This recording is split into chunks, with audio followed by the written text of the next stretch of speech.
ನಮಸ್ತೆ ವೀಕ್ಷಕರೇ.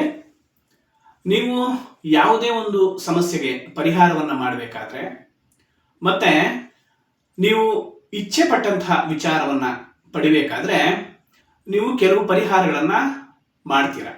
ಅಂತಹ ಸಂದರ್ಭದಲ್ಲಿ ಯಾಕೆ ಕೆಲಸ ಮಾಡೋದಿಲ್ಲ ಅಂದರೆ, ನಿಮಗೆ ಯಾವುದೇ ಒಂದು ಸಮಸ್ಯೆಯಿಂದ ಆಚೆ ಬರಬೇಕಂದ್ರೆ ಇದೇ ವಾರ, ಇದೇ ನಕ್ಷತ್ರ, ಇದೇ ತಿಥಿ, ಹೀಗೆಯೇ ಪರಿಹಾರ ಮಾಡಬೇಕು ಅಂತ ಇರುತ್ತೆ.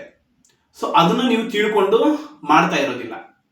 ಹೇಗೆ ಅಂದರೆ, ಒಂದೇ ಸಮಸ್ಯೆಗೆ ಕೆಲವರು ಹೋಮ ಮಾಡಿದ್ರೆ ಪರಿಹಾರ ಆಗುತ್ತೆ, ಕೆಲವರಿಗೆ ದಾನ ಮಾಡಿದ್ರೆ ಪರಿಹಾರ ಆಗುತ್ತೆ, ಕೆಲವರು ದೇವಸ್ಥಾನದಲ್ಲಿ ಹೋಗಿ ಪೂಜೆ ಮಾಡ್ಕೊಂಡ್ ಬಂದ್ರೆ ಪರಿಹಾರ ಆಗುತ್ತೆ, ಮತ್ತೆ ಹೀಗೆ ಅನೇಕ ವಿಚಾರಗಳು ಪರಿಹಾರವನ್ನ ಸೂಚಿಸುತ್ತೆ.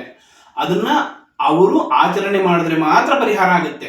ಕೆಲವರು ಏನ್ ಮಾಡ್ಬಿಡ್ತಾರೆ ಅಂದ್ರೆ, ಅದು ಅವ್ರಿಗೆ ಒಳ್ಳೇದಾಯ್ತು, ನಾನು ಅದನ್ನೇ ಮಾಡಿದ್ರೆ ನನಗೆ ಒಳ್ಳೇದಾಗುತ್ತೆ ಅಂತೇಳಿ ಭಾವಿಸ್ತಾರೆ. ಆ ರೀತಿ ಮಾಡಿದ್ರೆ ಸಮಸ್ಯೆಗೆ ಒಳಗಾಗ್ತಾರೆ.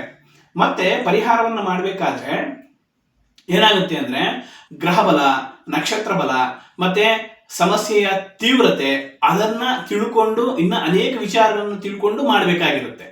ಮತ್ತೆ ಪರಿಹಾರ ಅಂದಾಗ ಬರೀ ಈ ಮೇಲೆ ತಿಳಿಸಿದಂತ ವಿಚಾರಗಳು ಮಾತ್ರ ಅಲ್ಲದಿರ, ಆ ವ್ಯಕ್ತಿಗೆ ಯಾವ ಒಂದು ಗುಣದಿಂದ ಸಮಸ್ಯೆ ಬರ್ತಾ ಇದೆ, ಯಾರಿಂದ ಸಮಸ್ಯೆ ಬರ್ತಾ ಇದೆ, ಯಾವ ವಿಚಾರಕ್ಕೆ ಸಮಸ್ಯೆ ಬರ್ತಾ ಇದೆ, ಮತ್ತೆ ಯಾವ ಸಮಯದಲ್ಲಿ ಸಮಸ್ಯೆ ಬರುತ್ತೆ, ಹೀಗೆ ಅನೇಕ ವಿಚಾರಗಳನ್ನ ತಿಳಿಸಿ ಅವರು ಯಾವ ಗುಣಗಳನ್ನ ತಿದ್ಕೋಬೇಕು ಅಂತ ಹೇಳಿ ತಿಳಿಸಿ ಅವರು ಮೇಲಿನ ರೀತಿಯಲ್ಲಿ ಪರಿಹಾರವನ್ನು ಮಾಡಿದಾಗ ಸಂಪೂರ್ಣವಾಗಿ ಅವರಿಗೆ ಪರಿಹಾರ ಆಗುತ್ತೆ.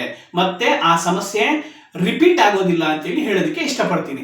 ಈ ರೀತಿಯಾಗಿ ನೀವು ಉತ್ತಮ ರೀತಿಯಾದಂತಹ ಪರಿಹಾರವನ್ನ ಪಡಿಲಿಕ್ಕೋಸ್ಕರ ನಮ್ಮನ್ನ ಸಂಪರ್ಕಿಸಿ ಅಂತೇಳಿ ಹೇಳ್ತಾ ಎಲ್ಲರಿಗೂ ನಮಸ್ಕಾರ.